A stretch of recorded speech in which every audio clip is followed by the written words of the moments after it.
Show is only possible with listener support. Go to www.thebenjamindixonshow.com to register for our blog, join the Progressive Army, and support The Benjamin Dixon Show. It's Ben Dixon! If you like this episode, be sure to share, like, and subscribe.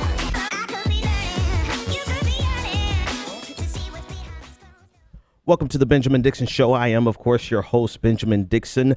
I am very excited about the interview today. I have the chance to be speaking with Glenn Greenwald.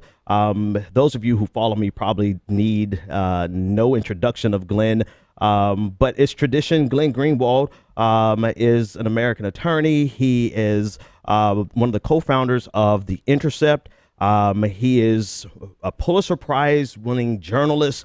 And just really a world-renowned voice on a lot of issues that we talk about pretty ad nauseum on this show. So I'm just super excited to have him on the show today. Glenn, thank you so much for joining me. How are you? I'm doing great. I'm excited too. I'm a fan of your show, and so it's great to actually be on it. Awesome, man. That's amazing to hear. And I really came to know your work really with Edward Snowden. And I think, I don't know how many people were privy to your work before that, but you had been working a long time previous to that. And then when Edward Snowden came to light, we started to see a type of journalism that you engaged in that a lot of us from my generation, we were not as familiar with.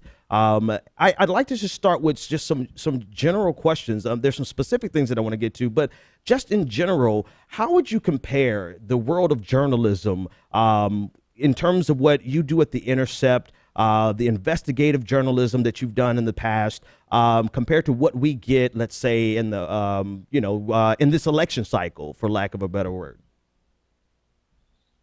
Yeah, I mean, we created The Intercept in 2013 for a pretty specific purpose, which is that the three of us who founded it, which is myself, the investigative journalist Jeremy Scahill, and the documentary filmmaker Laura Poitras, had all had these ideas about media and journalism and had been pretty outspoken about them.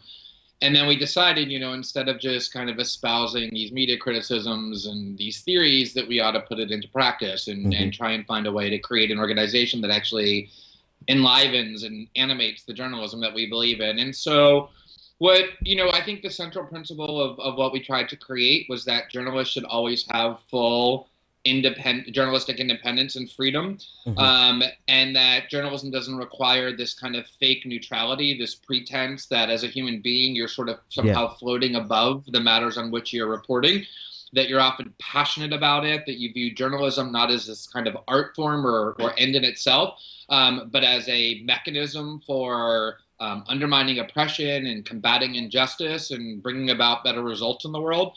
And then I think most of all, the idea that journalism is really noble and valuable, most noble and most valuable at least, when it's adversarial to the most powerful factions, those who wield the greatest political and economic power, and not subservient to them or in cahoots with them or friendly to them or promoting their message, but rather investigating it and subjecting it to critical scrutiny. And so that's what we try and do, regardless of party or faction or ideology, is do our jobs as journalists, which is to uncover the things that people who are powerful are trying to conceal.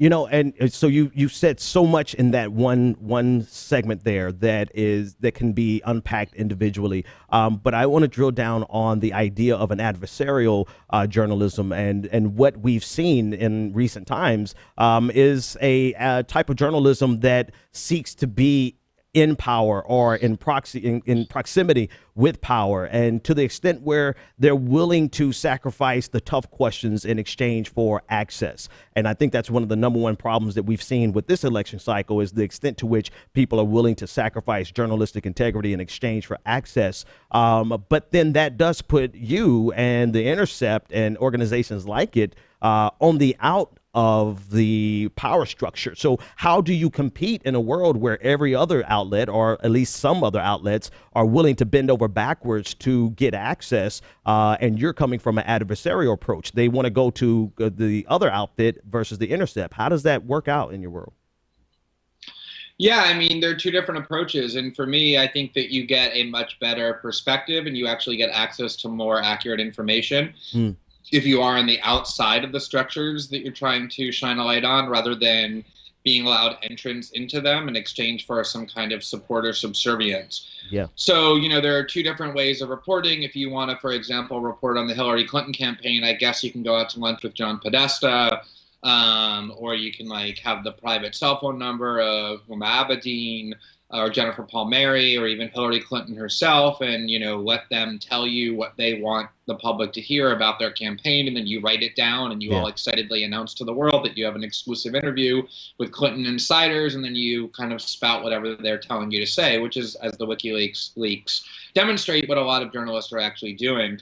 To me, the much more effective approach is to stay on the outside and get information, not that they want you to disseminate, but that they don't want you to disseminate. So I would say we found out a lot more about the Clinton campaign because somebody gave all their internal emails to WikiLeaks, which published them without asking permission, than we did from all of the Politico and Vox profiles that come from ingratiating oneself to the campaign. Yeah. So for you, you seem that it is a model in itself, that access does not have to be the end, but the end itself could be what did Orwell say? Printing something that someone else doesn't want printed is actual journalism versus public relations. Okay, so you actually mentioned something there that I want to drill down on with regard to WikiLeaks, but then also one last thing in terms of journalism in this election. You've given a pretty robust critique with regard to the extent to which media, mainstream media, for lack of a better phrase, has sacrificed all of its integrity in order to oppose Donald Trump. As compared to during the primaries, where he was just kind of a laughing clickbait viewings and ratings muse for them. Where is the threshold, right? Where's the threshold where media should be unbiased versus activist? Because in a lot of ways, in a weird, perverted way, mainstream media has become activist oriented in order to beat back Donald Trump. But at what cost? Where is that threshold for you? It's a great question. And I mean, I find myself in this really ironic position because I wrote an article in March, right as it became increasingly apparent that Trump really was going to win the Republican nomination, in which I very harshly criticized the U.S. media for failing to highlight just how extreme and radical and racist and uber national and tribalistic Trump was, and how threatening his message was to millions of people who weren't within the core group of supporters that he was trying to attract. Mm-hmm. And I blamed this kind of religion of neutrality, like the fact that the media is so obsessed with proving that they're not on any side, that yet again, as happened during the Bush War on Terror and so many other instances, they failed to do their job of just very honestly and clearly highlighting a danger, which was the Trump campaign, because they were too worried about appearing biased. And in some sense, what happened is once Trump got the nomination and it became, an actual possibility in people's mind that he could actually win, the media went all the way to the other extreme, where they became obsessed with almost undoing the wrong they had committed and became single-mindedly focused on destroying Trump and ensuring his defeat in Hillary Clinton's election. And I don't even really have a problem with that if it had been limited to that. But the problem is that they began to just spout the most dangerous and reckless rhetoric and claims in order to do so that became increasingly removed from the truth.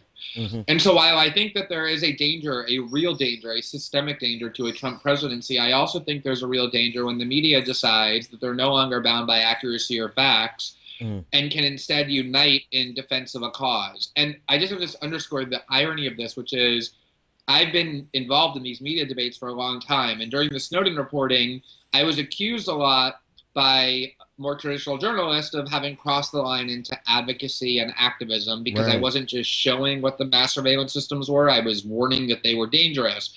And my answer at the time was always, look, there's no such thing as journalists who have opinions and journalists who don't. We all, as human beings, see the world subjectively. For me, the only difference is, are you honest about your opinions, or do you lie to your viewers and readers and try and pretend you don't have them? And I said that the only thing that matters to me as a journalist is not do I express my opinions, but are my facts accurate? Are the things that I'm reporting grounded in evidence? And if the answer to that is yes, that is good journalism. And so my problem with what the media has done is not that they've sided against Trump or warned of his dangers. I think they should be doing that. My problem is that they have completely liberated themselves from any obligation to report accurately. They say stuff all the time that's absurd and ridiculous because they think it's justified to bring down Trump. And that, I think, is very dangerous, just as a Trump presidency might be. One of the things that I saw during this general election that has been almost terrifying to me is also in their effort to push back against the dangers of Trump, they've set a precedent of a Clinton administration that can go unquestioned. Right, they're using Trump right now as a means of saying, if you question Hillary, then you're helping Trump. Well, that sets the stage for, if you question Hillary, you're not supporting the troops, or fill in the blank, right? And the media, I feel, is being complicit, or actually they're being the facilitators of this framework. So to me, it becomes a concern, because it's not only activism, which they should have been doing, right? They should have been doing this with Trump from the beginning, instead of using him as a ratings muse. But now they've gotten to the point of silencing any political dissent. And the question for you is, at what point do they not realize, or at what point can they realize, will they ever realize, that they are undermining their own craft, their own profession, let alone their integrity? Yeah, I mean, to me, those are really crucial points. I mean, to begin with, even Trump at his strongest was running pretty clearly behind Hillary. I'm somebody who has believed for 2 years that Hillary Clinton's election, I wouldn't say is inevitable, but is highly, highly, highly likely. And I've never wavered once from that belief, even when Sanders was mounting a very surprisingly strong challenge to her, and then when Trump was increasing his standing in the polls. And so you have the person who is highly likely to be the most powerful political official on the planet in a very short period of time, to refrain from reporting on her and scrutinizing her and subjecting her to investigation because you are afraid that you're going to be accused of somehow implicitly supporting Trump is not just cowardice, but it's actually quite dangerous. Yeah. And more dangerous than that are these frameworks that have been created in order to suppress any kind of criticism of her or challenge to her that I do worry and believe will endure past the election. So just as, critics of Israel and the Israeli government are invariably accused of being anti-Semitic, being too critical of Israel will immediately subject you to accusations that you're a sexist or a misogynist, even if you're a woman who's criticizing Hillary, in a way that trivializes those pathologies and makes it much harder to fight, but also, stigmatizes dissent.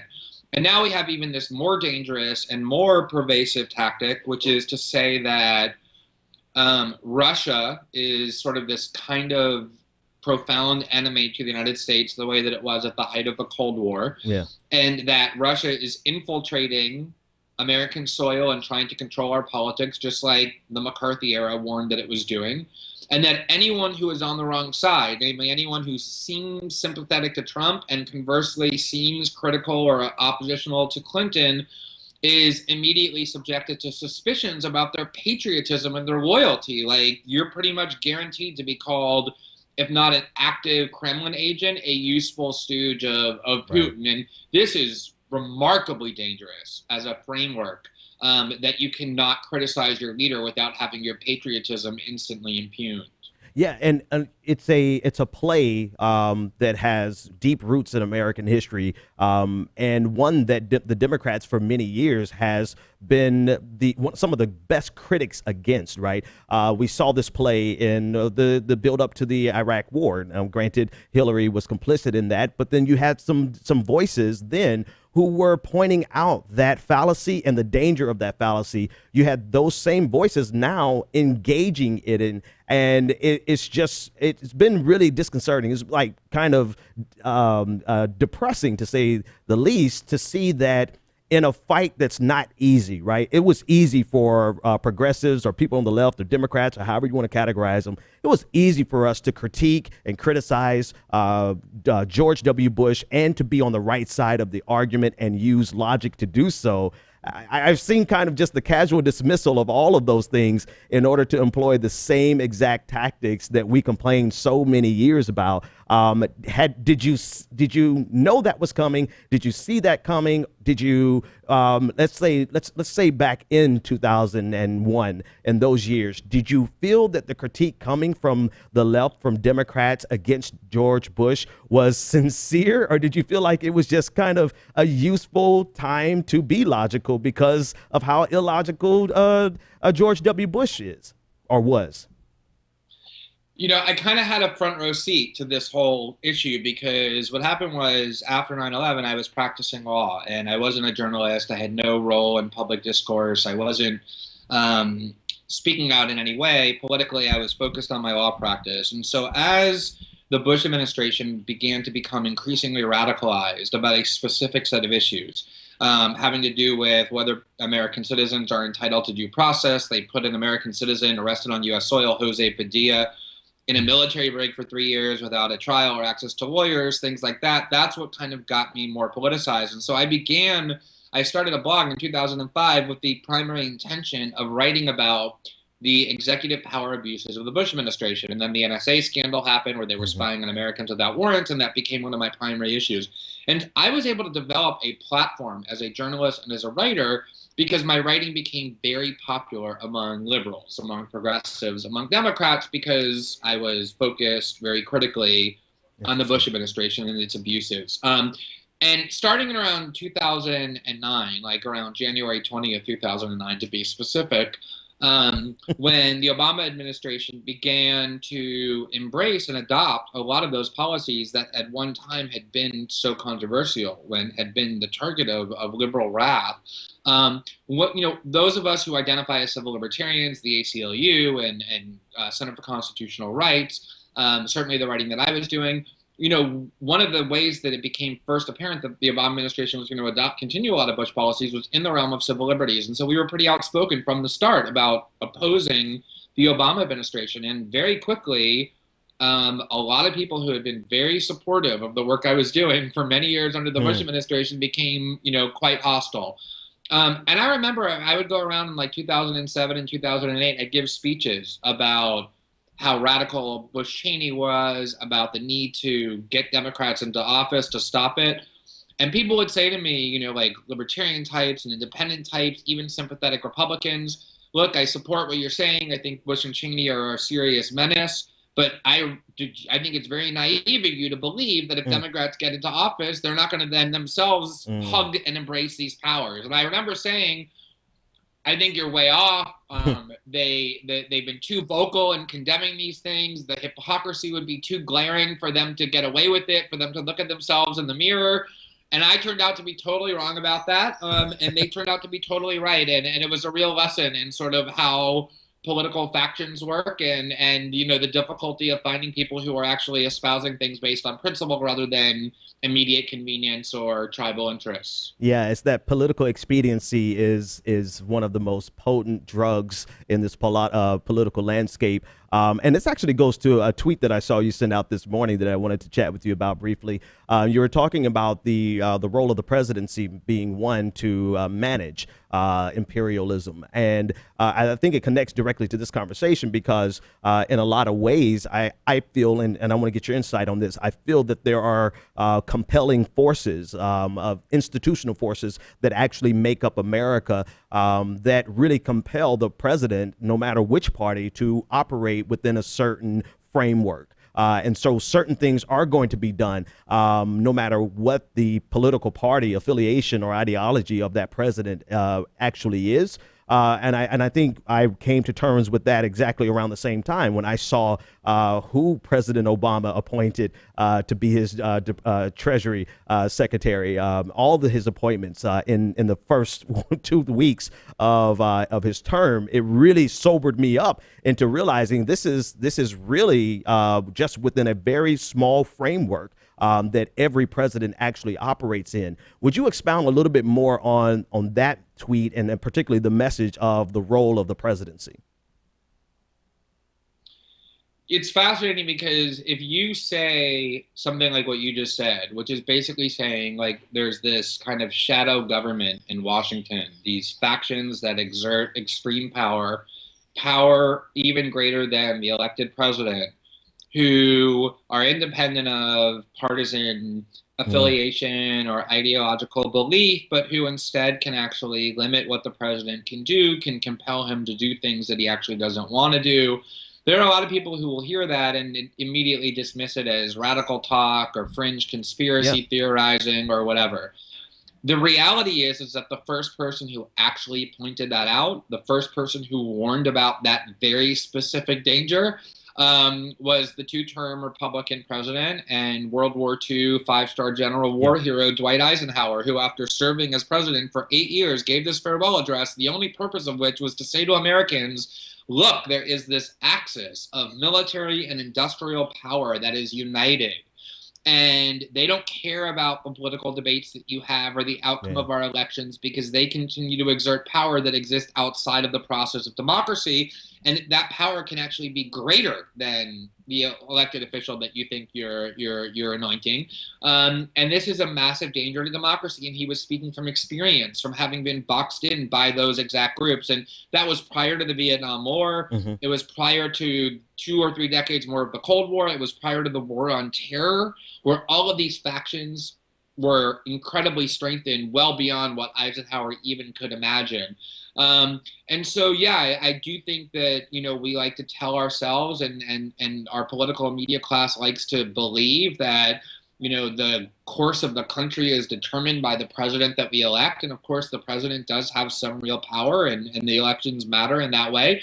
But it is absolutely the case that the same factions that have ruled Washington for decades have their interests served no matter the outcome of the election. And that's the reason why they're, you know, even in 2014, you can find articles saying why Wall Street loves Hillary. Why are neocons getting ready to align with Hillary? Because they know that despite all her populist rhetoric or her anti-war, you know, speeches that she has to give to Democratic voters in order to win the primary and then the general election, that she's going to end up very competently and very efficiently serving their interests. And so they're very comfortable with her, even as publicly she rails against them. And so it helped me with this debate, ongoing debate that I have with my audience. Because of that, I think anyone who can't admit that there are institutions that drive America, they just don't want to look, or they don't want that reality. In my audience, it's an accepted reality, right? We could just look. I'm sure there's some empirical studies that can demonstrate that. I'd have to dig into it, but there's just a small margin that each president actually changes the direction of the nation, if they change it at all, particularly with tax policy. I think there's some leeway there. But in our audience, we debate about the ability of any individual to actually change that. Not change any one policy, but change the impact of the institutions that actually drive America. And I want to get your insight into that. Do you feel someone like Bernie Sanders or Jill Stein could have had that capacity to actually change the fundamental structure that drives America? Or is it too compelling? No, I think that level of power resides exclusively in one place, and that's with the population. They're the only ones who actually have the power to exercise that, but that takes extreme action. You know, it's funny, there's in the WikiLeaks emails, there was an email that was from John Podesta, or to John Podesta from a Clinton associate, I forget which one, and the subject was, the U.S. is no longer a democracy, it's an oligarchy. And the purpose of this email was to forward to Podesta a very respected and widely discussed political science paper published in the mainstream American academic journal, saying essentially that America is no longer a democracy except through illusion and, you know, facade, and that it has all of the hallmarks of an oligarchy. And WikiLeaks, a little bit misleadingly, depicted this as being these Clinton officials saying this, but in reality it was this very well-received academic paper. So the idea that there are permanent factions in Washington, that political and financial power primarily exist outside of the democratic process, that there are permanent institutions in Washington, whether it be the CIA or the national security state or Wall Street, that have their interests served no matter the outcome of the elections and are the real rulers of the United States. This is not really that controversial anymore, right? You don't hear it on MSNBC when you have like a Republican and Democratic consultant screaming at each other to create the illusion that that's where the real conflict is. But I think anybody who's paying any kind of close attention to the American polity and how power is distributed in the United States definitely recognizes that. I think like the big disappointment of the Obama presidency was not that President Obama got into office and proved incapable by himself of challenging and standing up to these institutions, because I don't think any person, well-informed person, should have expected him to be able to do that. Right. The promise of the Obama administration was that when he was elected, he had this army of extremely well-engaged and passionate and loyal people who had never really been involved in the political process before, who got involved because of the excitement over his campaign. Millions and millions of people with these mailing lists and these kind of like campaign structures. And the idea was, with this army, I'm going to be able to battle and defeat the standard factions in Washington and therefore change how Washington works. And I guess you can debate, did he really try and fail? Did he really not try at all? My belief strongly is that he didn't really try at all, for a lot of different reasons, including the fact that he came into office with an economic crisis that was truly severe, and he concluded he needed elites on his side to solve it rather than going to war against them. And also I think just dispositionally, if you look at his life, it's not really been one of waging war against elites. It's more been one of trying to accommodate elites in order to gain power for himself, to do things that he thinks are good. But whatever the reason, it never really happened. And I think that was what people who were excited about his presidency were waiting for, and that's where I think the disappointment was, not in the idea that, as you say, it was unrealistic to think that he could fight against the entire power structure and then fail, because it is unrealistic. It was the fact that, you know, if the people go into the streets enough and people are angry enough and people demand enough, all elite structures fear popular uprisings. And you know, that ultimately is, I think, the only thing that can really alter this dynamic in a meaningful way. Yeah, if you allow me to use that to segue to WikiLeaks, particularly their role in this election. I was listening to an interview you did with Naomi Klein. The podcast was brilliant, and I recommend everyone listen to it if they haven't already. You were talking about the ideological, or perhaps the methodological differences between The Intercept, or more specifically what you did with Snowden versus what WikiLeaks is doing. And if I heard correctly, you're saying that WikiLeaks kind of has a more abrasive or direct approach to transparency, a more radical approach to transparency, almost to the point where it can cripple or pigeonhole the ability of a state to act in this fashion, right, with radical transparency, versus on your side of the equation, some modest curation where you're putting out things that are in the public interest and not violating personal privacy. Where do you feel the threshold is? Where's that break point where an issue or a situation calls for radical transparency to the point where it can cripple the ability of our government to act, versus respecting privacy? And the second part to that question would be, in this situation with these overreaching institutions that have been here for generations, would you not feel like this is a time for that type of radical transparency? It's a great question. And, you know, ultimately, I think two things. Number one, I think it's more of a tactical debate among people who have the same objectives, rather than some kind of fundamental split in people's approach. So I'm not sure I view it as much as of a question as radical transparency versus mild reform, because I don't view, for example, the kind of disclosures we do as geared toward minor incremental reform in some like American liberal sense of that term. I think it's more of a tactical question about what is going to be most effective, which I'll get to in a second. And then the other aspect of it is that I think different disclosures call for different approaches. So, I was actually, one of the reasons why Edward Snowden came to me was because I was a very outspoken and long-time defender of WikiLeaks. Even when they were dumping all of the diplomatic cables and war logs, I was raising money for them. We created an organization to help them circumvent this blockade that had been imposed by financial institutions at the urging of the U.S. government.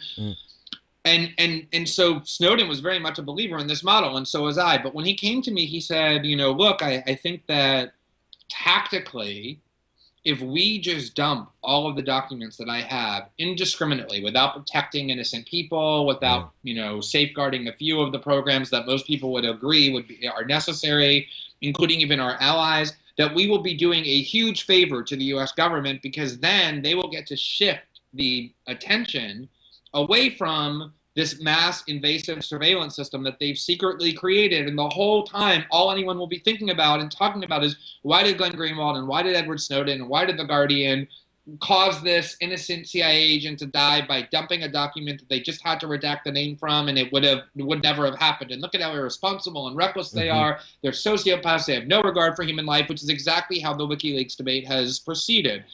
And so to me, it's much more of a tactical question about how do you undermine these institutions effectively and wisely.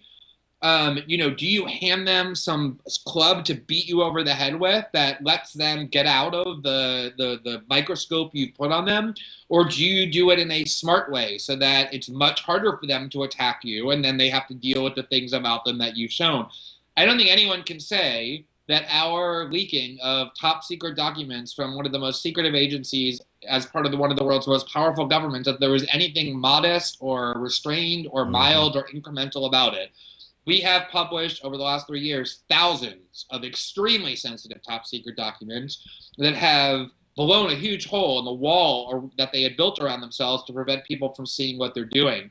But ultimately, there's the tactical consideration of what's the best way to achieve these goals. Yeah. And then there's also, I do think an ethical question that you have as a human being, not as an activist, not as a journalist, which is, I'll give you just one example. Within the Snowden archive, there are a bunch of documents, lots of them, thousands of them, where NSA or CIA or FBI speculates about whether particular Muslim Americans or Muslim non-Americans are terrorists, whether they have terrorist connections, whether they're sympathetic to terrorists. Imagine if we were to just dump those documents onto the internet without any regard to the effect that it would have on these Muslim individuals. It would destroy their reputations. It would connect terrorism to them on the internet forever. It would destroy, their ability to get jobs and to live their lives without any due process. Just as a human being, that so offends my ethical code, that I just would never participate in destroying somebody's life that way, an innocent person's life, when all I have to do is just redact those documents or withhold them. So, it's sort of a tactical question and an ethical question. I still think WikiLeaks is a force for good, even though they've criticized us publicly and we've criticized them publicly. I see it as kind of a debate among allies more than I do a fundamental difference in worldview. Wow. I'm going to replay that last section just for me, and I hope everyone would go back and listen to that again.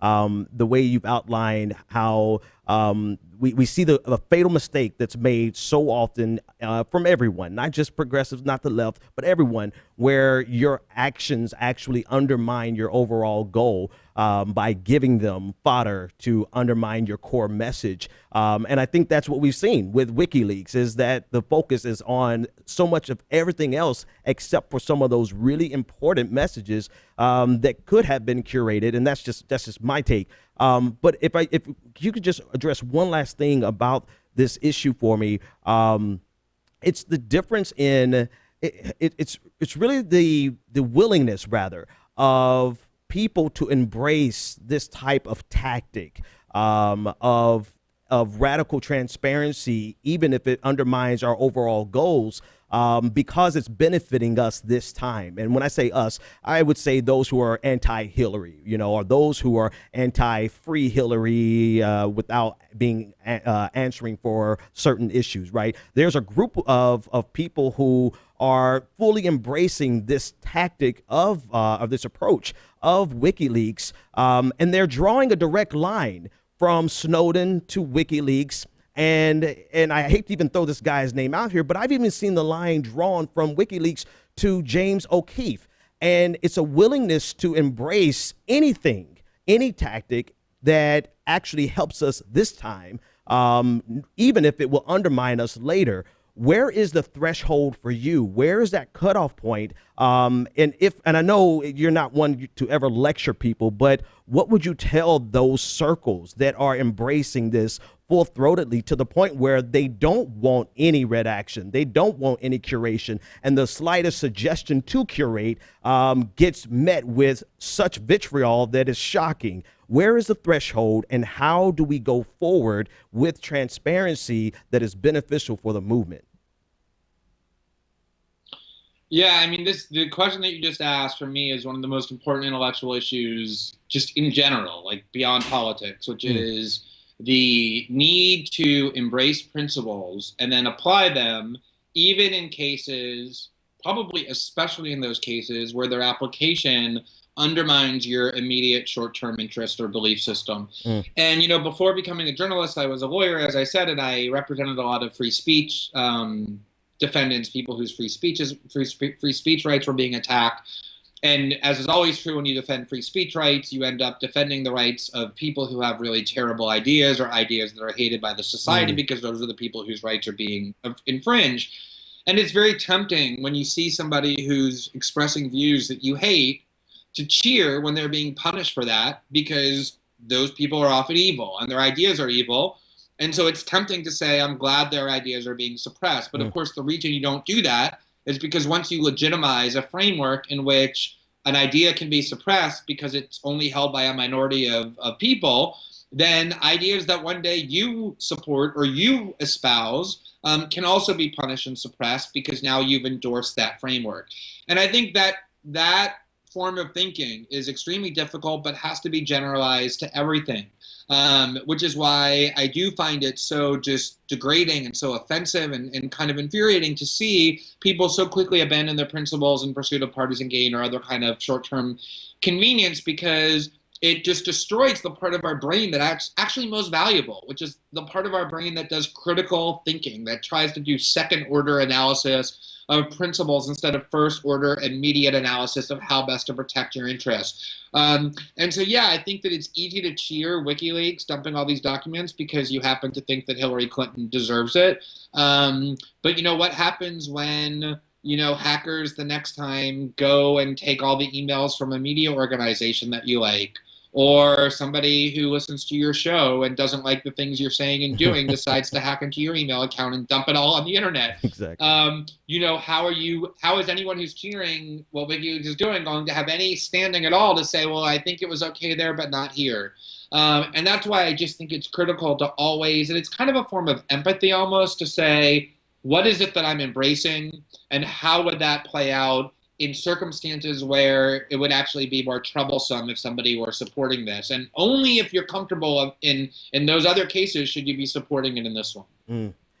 And to put a ribbon around the entire conversation, that goes right back to what you were saying you experienced when President Obama came into office. The very things that we opposed, we were willing to embrace. The very same type of tactics that we condemned out of the Bush administration that we were willing to embrace in order to support President Obama. And it looks like so many people are willing to embrace to support Hillary Clinton. So it's a two-edged sword. It really cuts in every direction. It seems like a general principle, like you said, but it's so important and so specific that it really is a guiding force. Glenn, thank you so much for your time. Obviously, there's at least 100 other questions I could want to ask you. So hopefully I can get you back to discuss them at some other time. Yeah, I genuinely enjoyed the conversation. I'm happy to come back at any time. Thanks for having me. My pleasure. That's Glenn Greenwald, ladies and gentlemen. If you already watch my show, you know exactly where to go find him on Twitter at Glenn Greenwald. Okay, at G Greenwald rather. A lot of conversations to be had about that. I want your input. I can't take your input live as we normally do, but I do want your input. So I want you to tweet me at the BPD show.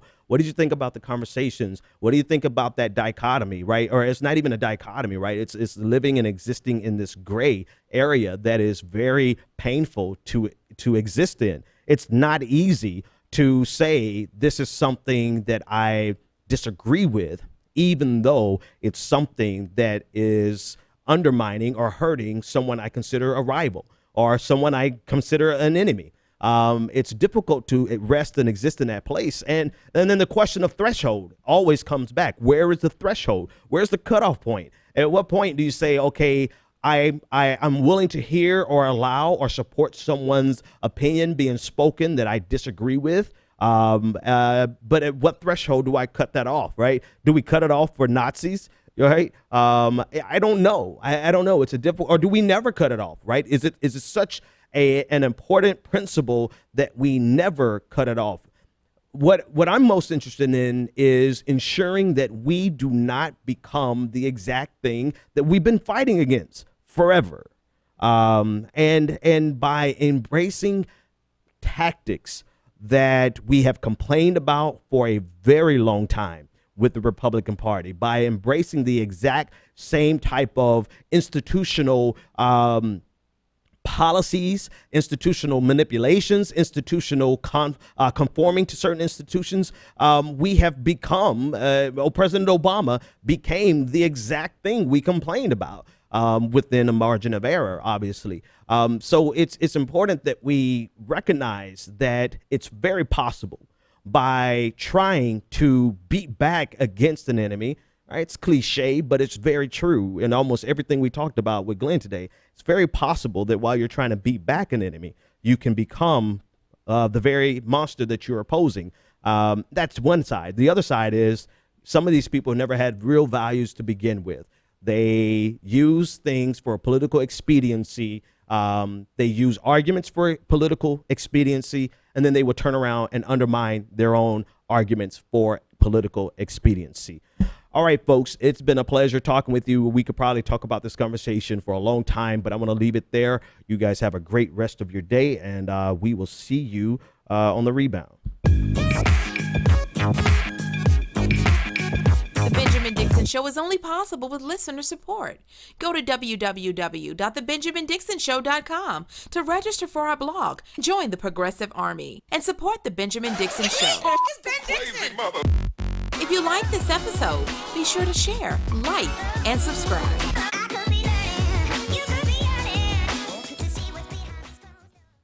Consider becoming a Patreon.